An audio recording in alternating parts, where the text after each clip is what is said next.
Good morning,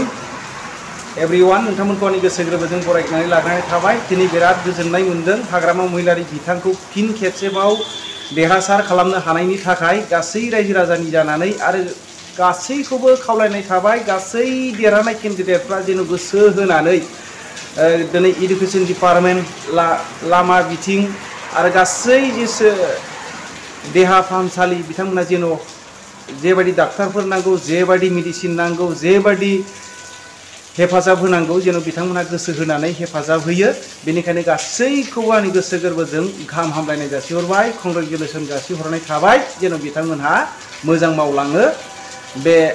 आंनि गोसो गोरबोनिफ्राय खामना थाबाय। दा दिनै दिपेन बर' नोंथाङा बबे जायगायाव थाबावनो ना दिनै नोंथाङा दिनैहाय बड'लेण्ड दिनैहाय दाबिफिनबावगोन नामा आरो प्रमद बर' नोंथाङा दिनैहाय सलिला नोंथाङा दिनैहाय लामायाव थांफिनदो नोंथाङा सौरागुरि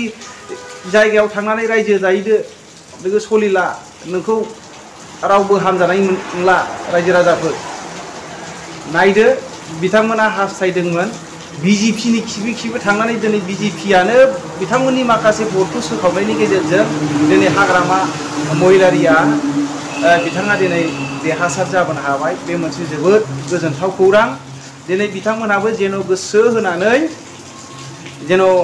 पाब्लिकनि थाखाय गासै जनसाधारननि थाखाय जेन' मोजां मावलाङो नङाब्ला बिथांखौबो फुनानै गुबुन हान्जानोखौहाय लाबोफिननो हानायनि गासै पाब्लिकफोरनि आखायाव दङ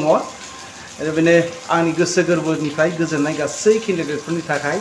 दिनै हाग्रामा महिलारि बिथांखौ आं जोबनो गैयैनि गोसो गोरबोनिफ्राय गोजोननाय जासिहरनाय थाबाय। नोंथांमोना बेसेबां गोजोनदों कमेन्ट खालामहर।